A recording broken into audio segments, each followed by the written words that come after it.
Olá a todos, espero que estejam todos bem e sejam aí muito bem-vindos ao meu canal neste ano aí de 2023. Estamos aí já no 10º dia de 2023. Estive por um curto período de tempo sem gravar os vídeos, justamente porque eu estava ali planejando os novos conteúdos, sejam alguns deles mais complexos, mas que envolvam a gestão empresarial como um todo.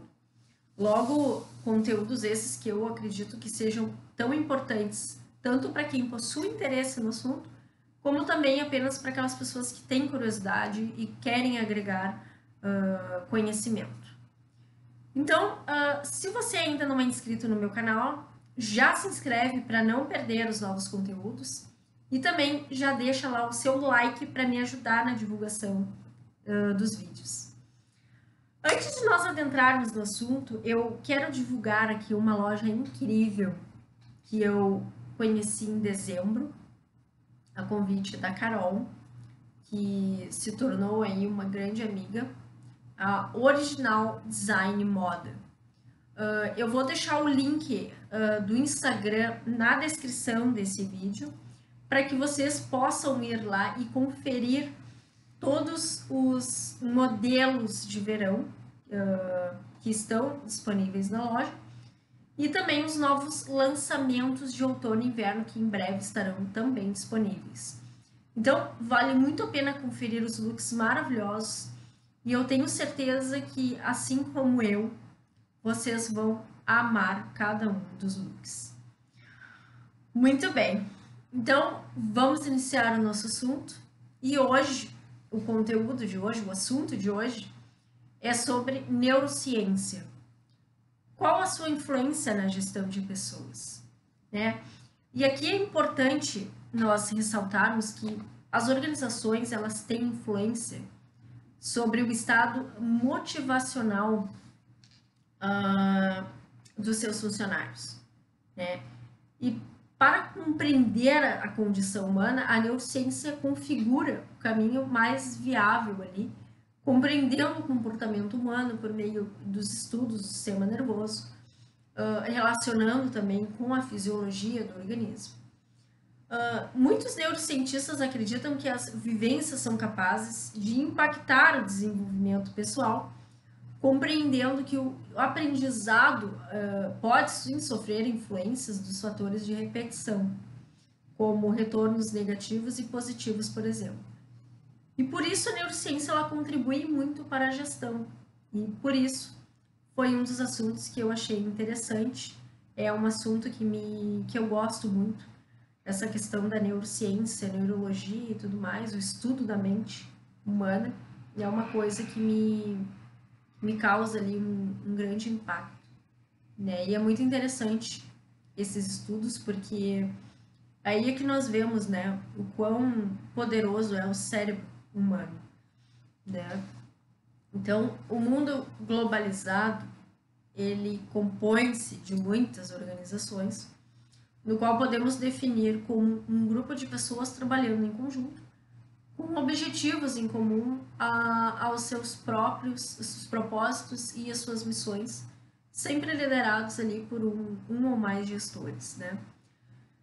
Desde os primórdios, sabe-se que para que os colaboradores obtivessem ali a produtividade esperada, o líder ele se encarregava de planejar as atividades desses colaboradores, e sendo o seu sucesso prioritariamente, preferencialmente, dependente do desempenho e da maneira como ele lidava com aqueles funcionários.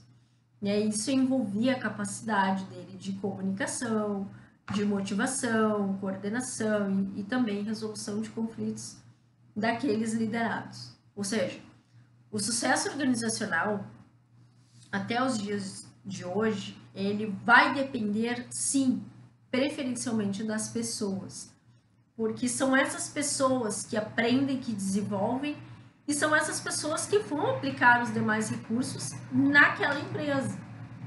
E para que isso seja possível, para que seja possível obter uma gestão de pessoas mais eficiente, com a competitividade que se espera, é muito importante ali que haja uma compreensão da estrutura humana e também do seu funcionamento. E nos últimos anos, houve aí uma mudança muito grande na forma como o ser humano é entendido e como essas mudanças elas ocorrem. Né? Nós estamos no século do estudo da mente e do cérebro. Né? O interesse na área ele vai estar ancorado ao progresso tecnológico, e esse progresso tecnológico que vai garantir os avanços científicos significativos para a neurociência. Então, a forma de forma a contribuir para a maior eficiência do entendimento da mente humana, a neurociência ela entrou neste viés justamente para que fosse possível ali garantir esses avanços e contribuir melhor com os gestores, vamos dizer assim, né? Então, a neurociência ela consiste em um campo interdisciplinar que vai utilizar as várias ciências no estudo do funcionamento do sistema nervoso e vai buscar ali compreender as emoções, os pensamentos e também as atitudes, né, as ações dos seres humanos, dos funcionários. Algumas atitudes até questionáveis, né, vamos dizer assim. A pergunta que fica com isso é como a neurociência pode contribuir para uma gestão de pessoas eficaz? No contexto organizacional, as novas mudanças tecnológicas, sociais, econômicas e as novas demandas políticas, elas vão demonstrar os desafios da competitividade. Desafios esses que são capazes ali de impulsionar as empresas a mudarem, né, toda a sua estrutura organizacional por meio da gestão ali criativa, da gestão inovadora. No mundo dos negócios e das mudanças ali ocorridas no mercado de trabalho, uma organização ela precisa do esforço dos seus colaboradores para sobreviver. Então, o fator humano, ele é parte do sucesso empresarial. E para que essas empresas, elas obtenham ganhos crescentes nas suas produtividades, ela vai ter que investir em mão de obra qualificada e vai ter que mudar a visão em relação aos seus funcionários. Né? E com isso, ela vai propiciar uma melhor qualidade de vida no trabalho por meio de uma gestão de pessoas eficiente. Atualmente, é muito comum a gente perceber que as empresas elas buscam cada vez mais profissionais com autocontrole emocional e que detenha foco nos resultados, que foque nos resultados. Né? Mas para que isso ocorra, é necessário observar as competências e as habilidades para que seja possível ali acompanhar o ritmo daquela empresa. Alguns estudos realizados comprovaram que as organizações elas têm uma grande influência sobre o estado motivacional dos seus funcionários, sendo estes diferentes psicologicamente, né? Possuindo ali vontades e objetivos diferentes uns dos outros. E sendo assim, as empresas elas possuem uma grande responsabilidade sobre o bem-estar dos seus colaboradores. E isso vai requerer ali um preparo para poder lidar com a melhor forma possível, da melhor forma possível, com as doenças ocupacionais de maneira individual e coletiva, né? Doenças essas que vão surgindo ali ao longo dos tempos, né? Ao longo dos anos, vamos dizer assim. Que às vezes, muitas vezes, tem ali um colega de trabalho, você tem um funcionário que você não... aparentemente você não diz que aquela pessoa possui depressão, por exemplo, que ela tem depressão. Mas ela tem, né? Então, muitas pessoas que têm depressão, eles não vão se abrir. Raramente eles vão se abrir E isso é muito grave. Isso é um assunto muito sério. Quando a gente lida com a depressão, quando a gente fala em depressão, a gente tem que se pôr no lugar do outro, né? Por quê? E tentar ajudar da melhor forma possível, né? É muito grave, é muito sério. Então, muitas vezes as empresas elas não ligam muito para essas questões, né? A pessoa tem depressão, a pessoa tem ansiedade e as empresas ali no decorrer dos anos elas não ligam muito para isso. E aí o funcionário, a forma que ele tem é demonstrando ali comportamentos estranhos, né? E aí cabe, aí as empresas, a atitude que essas empresas têm, ao invés, eu não quero generalizar, tá? Mas as atitudes que algumas empresas têm, que eu já vi, é mandar aquele funcionário embora, dispensar.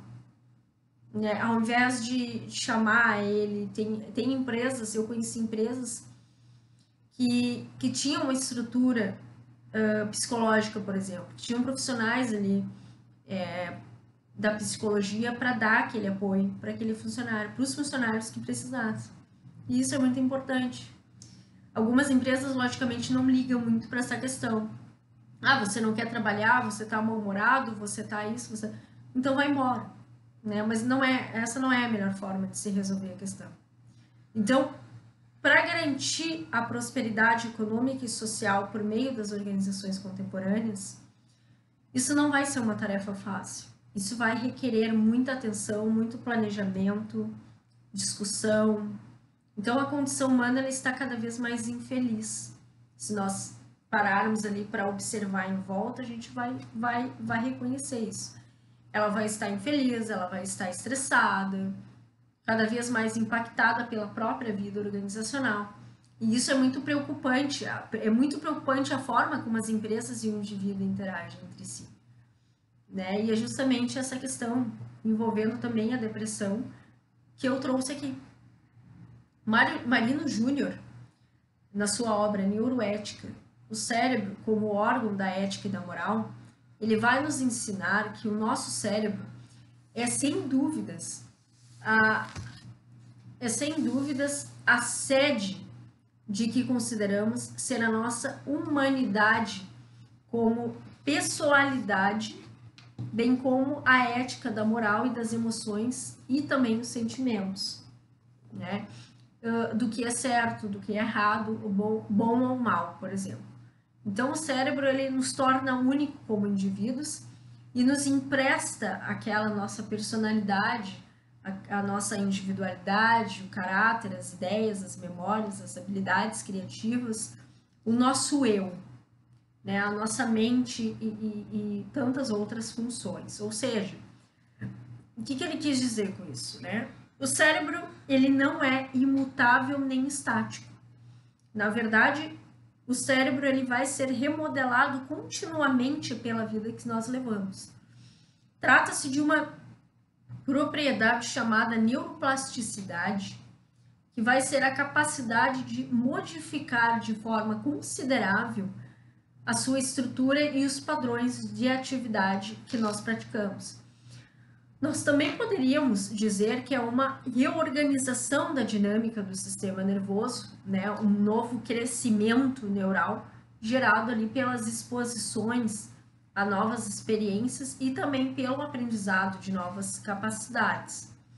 Em outras palavras, poderíamos dizer que gerir pessoas deve envolver um foco mais abrangente, observando ali não somente o profissional para a empresa, mas também o cidadão e a sua saúde cognitiva. Então vamos supor nós empresa, tá? Pessoa jurídica. Devemos deixar um pouco de lado só a pessoa do funcionário, o funcionário, e olhar para a pessoa, né? O eu, e ele, por exemplo, né? E se colocar também no lugar dele. Ele tem ali os momentos de baixa, os momentos de alta dele. Então é muito importante nós percebermos isso, né? Nós nos colocarmos no lugar do outro é uma forma de empatia. né? Pensar no outro. Poxa vida, será que ele tá bem? Né? Será que ele tá estressado? Por que que ele tá estressado? Sabe? Então, buscar ajudar essa pessoa é a melhor questão, isso é empatia, né? Ah, mas e se ele me xingar, e se eu for abordar ele e ele me xingar? Né? Ele não vai fazer isso. Se você souber chegar de forma calma, tranquila, de repente, naquele momento, ele não quer falar. Ele não quer tocar naquele assunto. Mas você deixa aberto. Olha, se você precisar de alguma coisa, eu estou aqui. Ok? Ok. E aí, logicamente, ele entendeu o recado. Ele entendeu que você está à disposição para conversar com ele. Ele entendeu que você quer ajudar ele da melhor forma possível. Então, a sua parte você fez. Você está aberto para que ele venha conversar com você, para que ele te peça ajuda. E você vai ajudar da melhor forma possível. Pelo menos é o que se tende a buscar ali naquele momento, quando se é empresa principalmente. Né? Quando você é gestor, você se preocupa com a saúde mental do seu funcionário também, não é só a saúde física, não é só a questão do trabalho. Que as empresas, elas se preocupam, há empresas, e aqui eu não quero generalizar de novo, que há empresas que se preocupam só com a demanda e resultados. Ela não se preocupa com o profissional. Né? Aquelas que se preocupam com o profissional, elas fazem um excelente papel. Então, Daniel Kahneman, ele vai dividir o pensamento humano em duas formas. A primeira forma vai ser rápida, vai ser criativa, vai ser intuitiva e emocional. E a outra vai ser mais lenta, vai ser mais analítica, deliberativa e lógica. E aqui o cérebro humano, ele trabalha ali coordenando, né, os dois mecanismos. Então, o mecanismo rápido, ele é responsável por captar as impressões imediatas de uma situação, né, e fazer dessa situação uma interpretação prévia.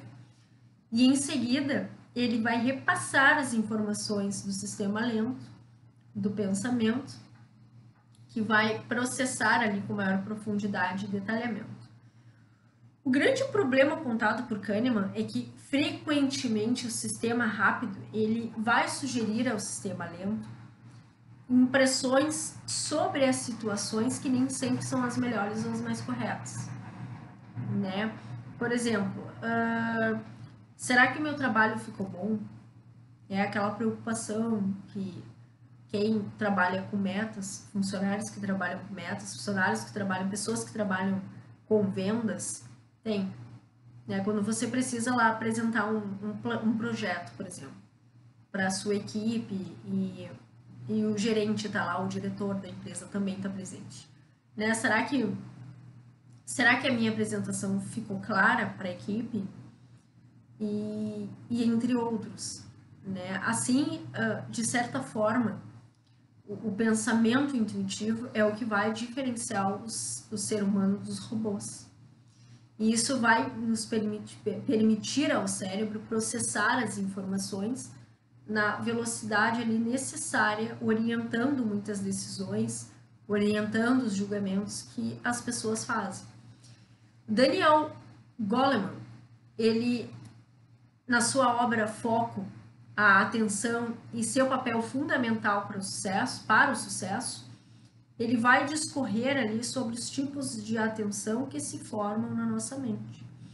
A atenção superior, situada no córtex pré-frontal, ela vai ser mais analítica, devagar, né? Vai examinar ali as opções antes de dar uma resposta.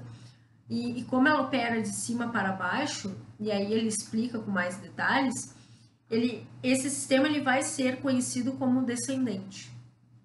Já a atenção inferior, ela vai ser mais intuitiva, ela vai ser uma atenção mais rápida, né? Vai agir em questão de segundos. Então, já vai operar diferente, vai operar em um sistema ascendente. E os movimentos, eles vão ser automáticos.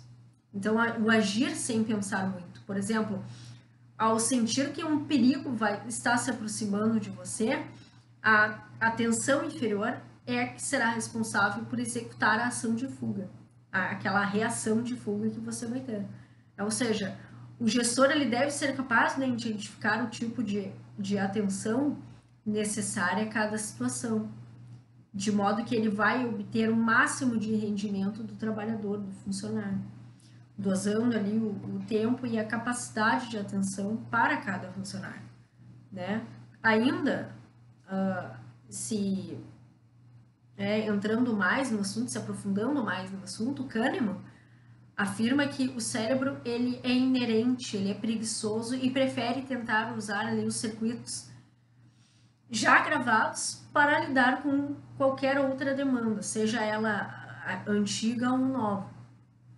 A operação consciente vai consumir mais energia, tornando-se mais lenta que a operação inconsciente e por essa razão, o cérebro ele prefere atuar de forma automática.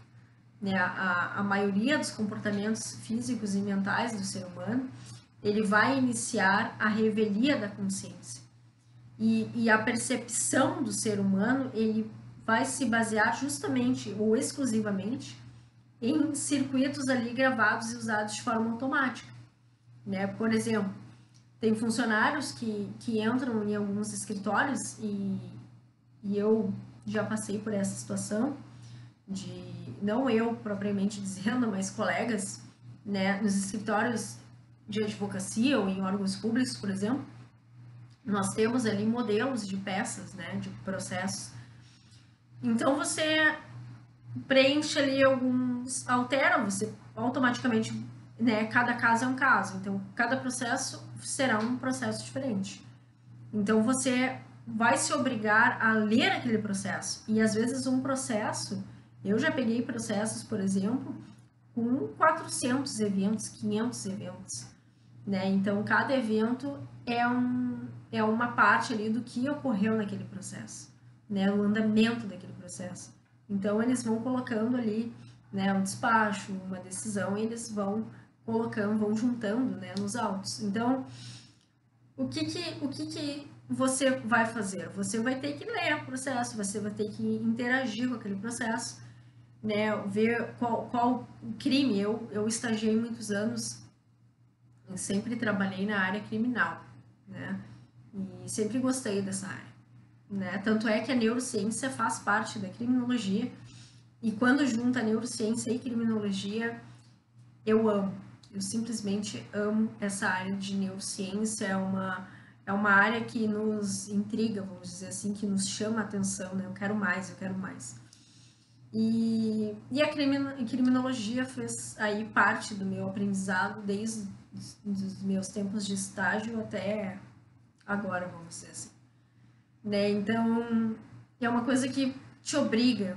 Então, voltando lá ao exemplo, eu presenciei muito essa situação de colegas, estagiários e até mesmo profissionais que você diz assim, às vezes a pessoa não tinha prática jurídica, então você pega e diz para ela assim, olha, tem alguns modelos assim, assado, dependendo da área, dá uma olhada, busca lá na pasta, normalmente vai ter uma pastinha ali com os modelos separados, bem organizados. E aí você diz para o pessoal, tem uns modelos lá na pasta, mas você vai ter que ler o processo e tudo mais, e modifica, altera alguma coisa e tal. Normalmente o início vai ser o mesmo, e se o crime for o mesmo, você deixa ali, só muda alguma coisa. E, enfim, e discorre. Então vai ter o início, o meio e o fim. E às vezes eu já tive colegas, por exemplo, de estágios mesmo, e até em trabalhos assim comuns no dia a dia, que tinham muita dificuldade da escrita, Então a pessoa às vezes não está acostumada a fazer uma redação, não está acostumada a escrever uma redação, ela não sabe por onde começar, não sabe como começar. E isso é questão de prática mesmo, questão às vezes de paciência, às vezes a pessoa não tem paciência para ler, quem dirá escrever. Então você ali naquele momento você precisa ter muita prática, e o direito ele requer muita leitura, e não é uma leitura assim uma vez por mês, é leituras diárias. Então durante ali a faculdade, o curso de direito, até a prática, depois que você já é bacharel, que você já é advogado, já é da área do direito no todo, você vai continuar lendo pro resto da sua vida. Então, assim deveriam ser em todas as áreas, né? Não só no direito. Mas normalmente quem cursa direito tem que gostar muito de ler e tem que ter muita paciência para sentar e raciocinar, né? Então o que que você fazia? O que eu percebia nessa questão dos circuitos gravados ali de fazer já usar a forma automática, o estagiário ia, o profissional ele ia, pegava o modelo e modificava ali só a parte dos fatos e o resto ele deixava igual. Mas lá no meio daquele conteúdo tinha ali a pena dele era diferente, ou ele estava respondendo em domicílio, enfim. Então ficava uma coisa muito estranha, assim, ficava alguma coisa sem perna e sem cabeça, sabe? E ficava muito confuso. Então você tinha que pegar aquele modelo e aí você repassar por uma outra pessoa e dizer, ó, faz. Ou, né, o contrário, você chama aquele estagiário e diz, ó, corrige, né, não ficou legal.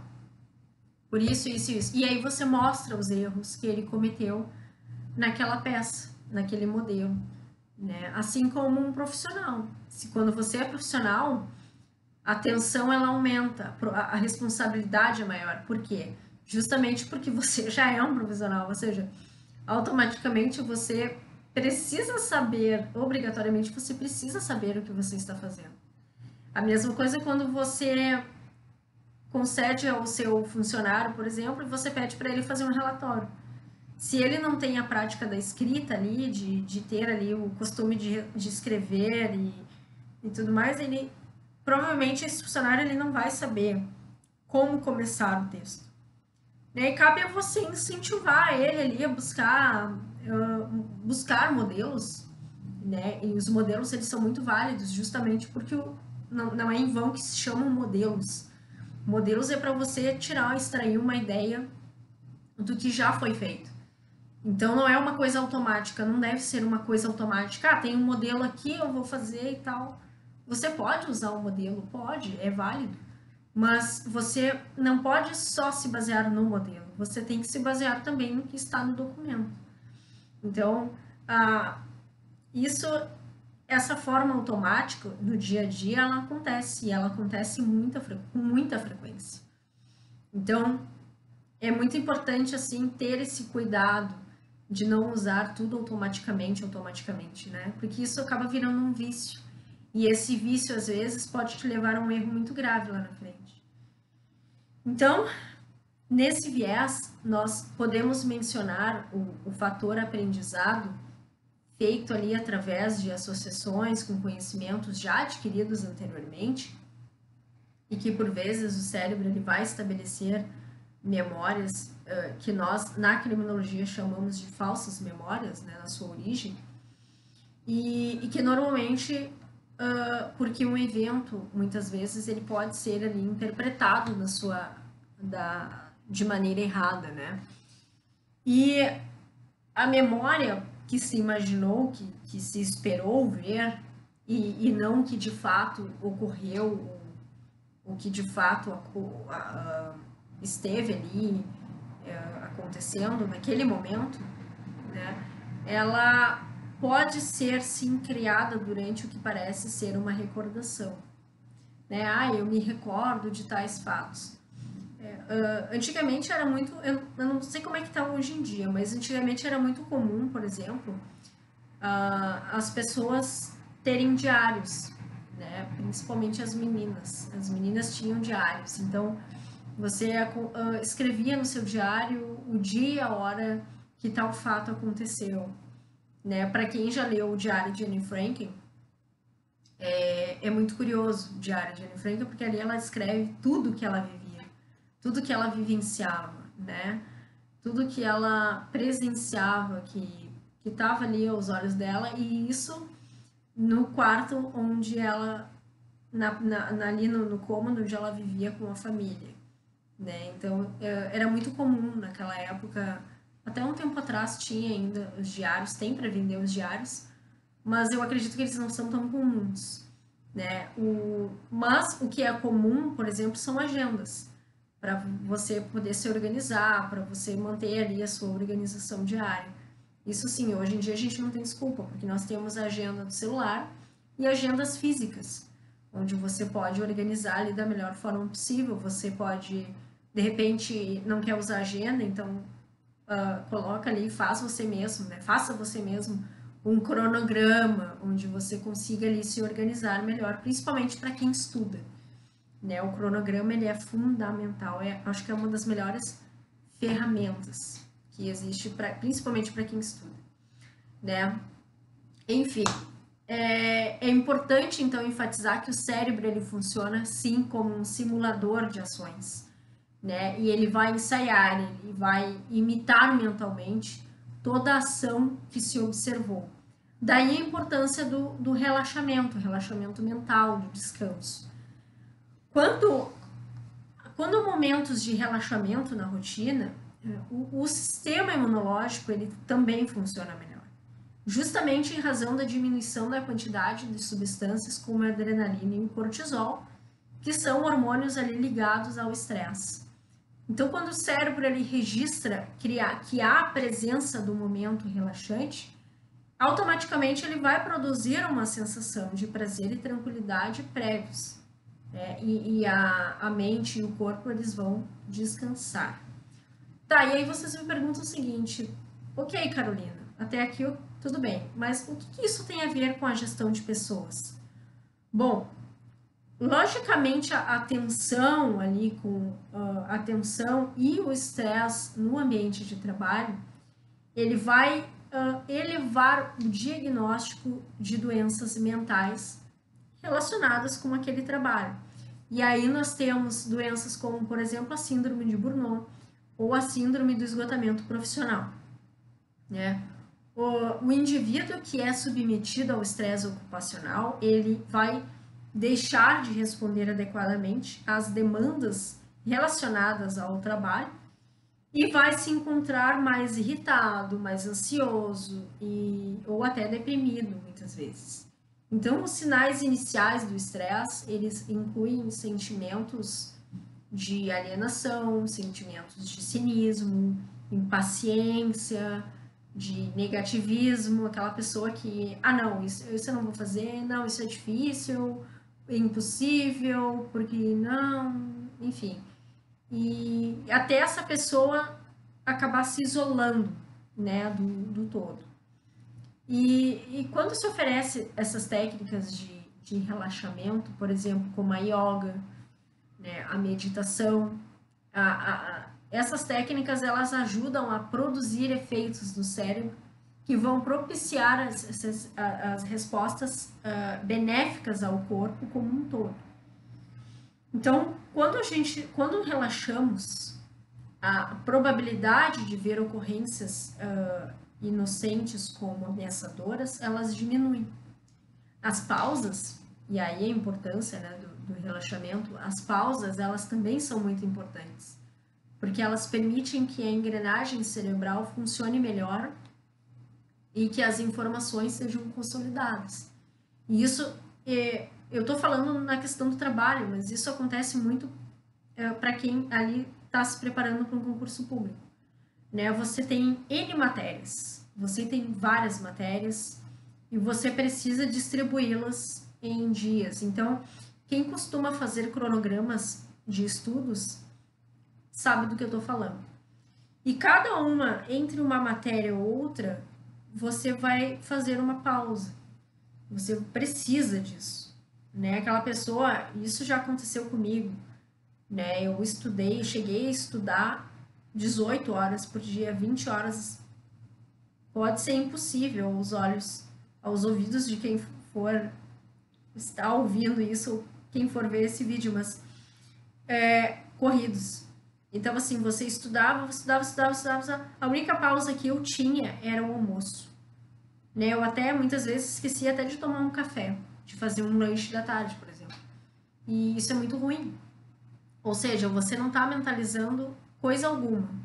Você não está mentalizando nenhum dos conteúdos que você estudou até agora, você conseguiu entender. É lógico. Você está estudando de forma corrida. Você não está dando uma pausa necessária para o seu cérebro parar para pensar, né? Ah, eu estudei tal coisa, muito bem. E uma forma que eu achava de estudar, e isso é um jeito, vamos dizer assim, positivo, até de se memorizar, é fazer anotações. Então você faz ali os apontamentos. Então você estuda um pouco, ou você estudou aquela matéria, agora você revisa e você faz os apontamentos, ou você vai fazendo os apontamentos que você precisa ao longo do estudo. Então, esse era o ponto positivo que eu tinha nos meus estudos. O ponto negativo era justamente essa forma corrida de estudar. Né? Você estudava, eu estudava às vezes 3 matérias, então eu estudava muitas horas por dia e eu não conseguia dar conta. Eu achava que eu estava dando conta, mas depois eu parei e pensei, eu digo, não, eu vou fazer outra forma, eu vou começar a fazer cronogramas e vou estudar cada matéria tantas horas por dia. Então isso é fundamental, né? Você ter esse controle, porque até o seu corpo reclama, né? Você fica muitas horas sentado, de frente ao computador, daqui a pouco a sua visão ela embaça e os seus olhos ficam irritados ou a sua coluna começa a doer. Então, assim, é bom você ter esses momentos de relaxamento, de descanso, né? Sei lá, descansa, procura um lugar assim, sai pra caminhar, sai pra tomar uma água, pra respirar um ar, pegar um sol. Isso é muito importante, né? E a gente não fica tão tenso também na hora da prova, né? Apesar que na hora da prova é na prática, então você automaticamente você acaba se preocupando mais, você acaba cobrando mais de você mesmo, né? Isso é normal, né? A gente está ali num concurso é cada um por si e seja o que Deus quiser e vamos em frente. Se passou, passou, ok, ótimo, maravilhoso. Se não passou, faz de novo, estuda mais um pouco, muda a forma de estudo, muda assim, altera a sua organização, a sua estrutura de estudos e você vai tentando fazer, né? Então você precisa dessas pausas, né? Então as pausas elas são muito importantes para ajudar ali na engrenagem cerebral.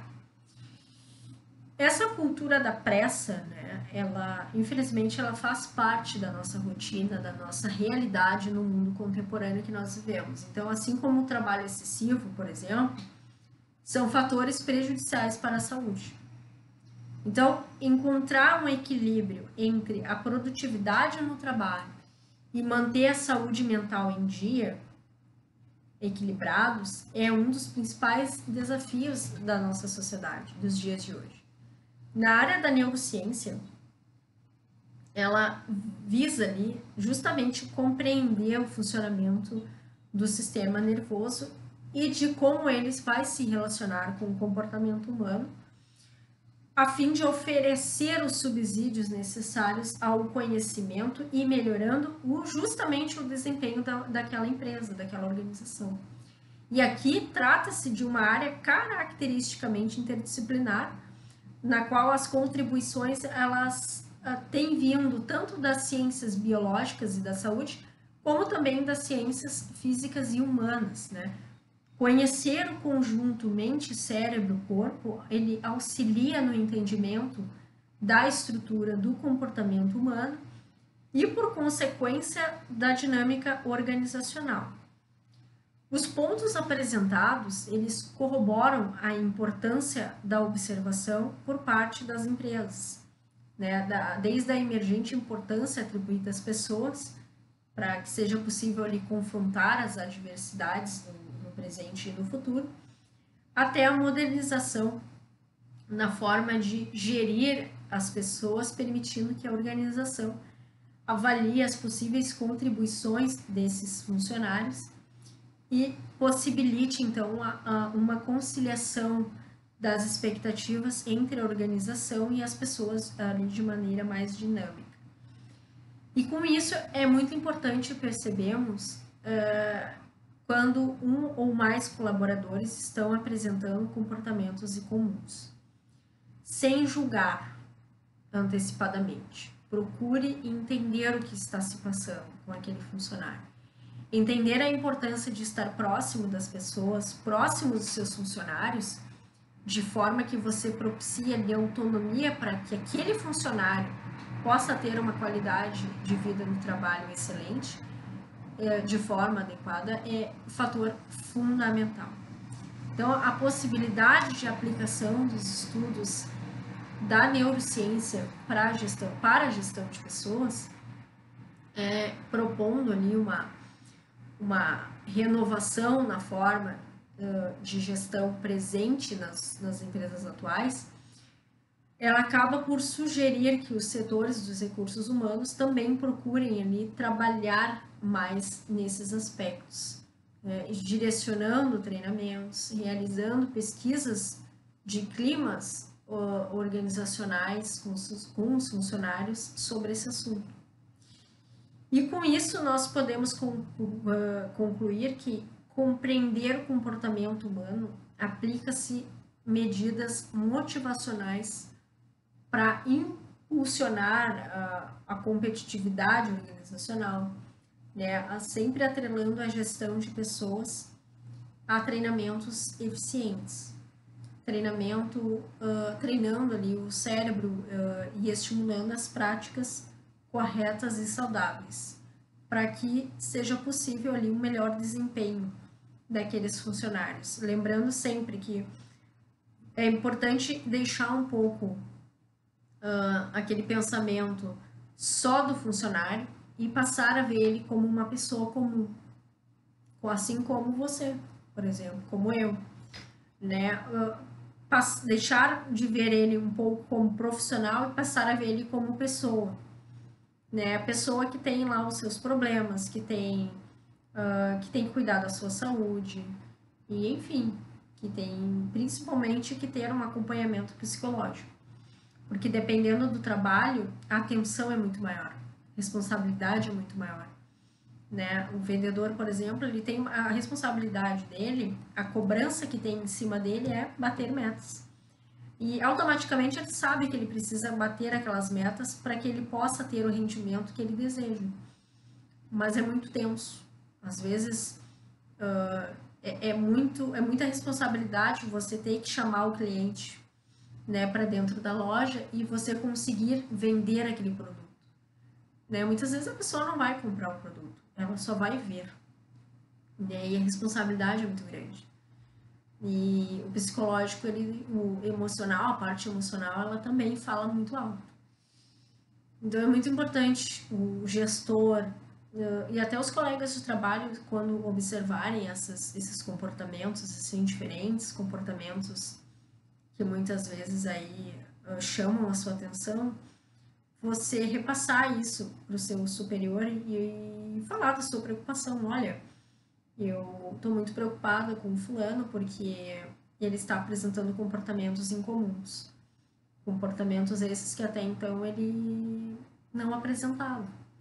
Né? A pessoa era descontraída e aí ela fica mais reclusa, mais quieta. E é muito estranho, né? Fica mais exposto, né? Principalmente quando é uma pessoa mais descontraída, é uma pessoa que fala muito, é uma pessoa que está sempre sorrindo e de repente essa pessoa ela se limita a um determinado canto lá e ela não interage como ela interagia anteriormente. Então isso é muito preocupante. Então é válido a empresa investir, né, nesses profissionais de psicologia para que você dê uma base melhor para aquele seu funcionário. Se ele está precisando de ajuda, ouça o que ele tem para te dizer, socorre ele, vamos dizer assim. Porque é uma forma que a pessoa tem de pedir socorro. Raramente ela vai chegar em você e vai dizer, olha, eu tô com esse e esse problemas, né? Eu não sei o que eu faço. Você vai ter que adivinhar. Então, se você perceber que um colega seu tá com problemas, está enfrentando problemas, ou ele tá estranho, né, por estar apresentando um comportamento incomum, recorra, né? Vá em busca de soluções, se ofereça para conversar com ele e faça a sua parte. Mas não deixa passar em branco, porque muitas vezes pode ser tarde, né? Tarde demais. E aí você vai se lamentar. E isso não é legal. Então é melhor você fazer a sua parte antes, tentar ajudar. Deixa o egoísmo de lado, deixa o orgulho de lado. E tenha mais empatia com as pessoas, se coloque no lugar dele. E se fosse você que estivesse numa situação difícil, quisesse desabafar e as pessoas não dessem a mínima, né? Será que você não ia gritar para o socorro? Será que você também não iria fazer a mesma coisa? Qual a reação que você teria? Isso são coisas que a gente deve se questionar, se colocar no lugar do outro. Por que isso está acontecendo? O porquê que ele está tendo esses comportamentos muitas vezes agressivos? No próprio judiciário, muitas vezes, a gente presencia comportamentos agressivos. Por quê? As pessoas não se preocupam em perguntar, em questionar o porquê ou buscar saber o que está acontecendo. Elas só procuram julgar. E julgamento não resolve. O julgamento é pior. O julgamento, ele mata. Então, parem de julgar e passem a acolher melhor as expectativas de saber, de conhecer o eu, né? Tenhamos mais empatia com essas situações e entre outras, né? E busquemos melhorar como pessoa sempre. Isso é muito importante, né? Então, com isso, eu vou ficando por aqui. Desejo aí uma excelente semana, um excelente final de semana também. Estamos recém na terça-feira, mas eu antecipadamente já desejo aí uma excelente semana, um excelente final de semana. E muito obrigada por estar aqui